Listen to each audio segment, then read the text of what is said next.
ଆଜି ସବୁ ପିଲା ଏମିତି କାହିଁକି ବିଲରେ ବୁଲୁଛନ୍ତି ସେ ଭିଡ଼ିଓଟିକୁ ଶେଷ ପର୍ଯ୍ୟନ୍ତ ଦେଖନ୍ତୁ ଜାଣିପାରିବେ। ହ୍ୟାଲୋ ସାଙ୍ଗମାନେ, ମୁଁ ଆପଣମାନଙ୍କୁ ପ୍ରିୟ ସୁବ୍ରତ ସ୍ୱାଗତ କରୁଛି ମୋର ଆଉ ଗୋଟେ ମିନି ବ୍ଲଗ୍କୁ।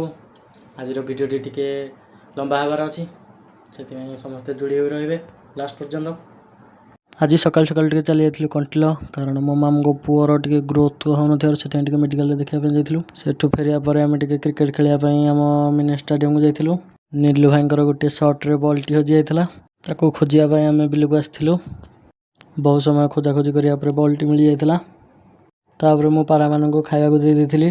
ଆଜିକୁ ଗଲା 21 ଦିନ ତଳେ ମା ଆସିଥିଲେ, ଆଉ ଆଜି ତାଙ୍କର ଯାତ୍ରା ଶେଷ ହୋଇଯାଉଛି।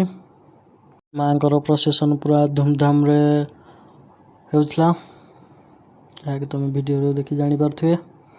ଆମ ଆଡ଼େ ପୁରା ମାଙ୍କ ଯାତ୍ରା ଧୁମଧାମରେ ପାଳନ ହୁଏ। ଏଇଭଳି ପବନରେ ମଧ୍ୟ ଝୁଲିଥାନ୍ତି ମାଙ୍କ ଭକ୍ତମାନେ। ତାପରେ ଆମେ ଛୋଟ ପତ୍ର ସହରର ନାଚ ଦେଖିଥିଲୁ କିଛି ସମୟ। ଛୋଟ ହେଲେ କ'ଣ ହେବ, ସେ ବି ମାଙ୍କୁ ମନୋରଞ୍ଜନ କରିବାରେ ଲାଗି ପଡ଼ିଛି। ମାଙ୍କୁ ଟିକେ ଶେଷ ଯାତ୍ରାର ଦର୍ଶନ କରି ନିଅନ୍ତୁ, କାରଣ ଆଉ ଯିବ ଥିଲେ ବର୍ଷେ ପରେ ଦେଖିବାକୁ ମିଳିବ। ଯାହା ବି ହେଉ, ମୁଁ ଏତିକିରେ ମୋର ମିନି ବ୍ଲଗ୍ଟିକୁ ଶେଷ କରୁଛି। ଭିଡ଼ିଓଟିରେ ଶେଷ ପର୍ଯ୍ୟନ୍ତ ଯୋଡ଼ି ହୋଇ ରହିଥିବାରୁ ଆପଣମାନଙ୍କୁ ଧନ୍ୟବାଦ। ପୁଣି ଦେଖା ହେବ ନେକ୍ସଟ ବ୍ଲଗ୍ରେ। ରହୁଛି। ଜୟ ମା ଦଣ୍ଡକାଳୀ।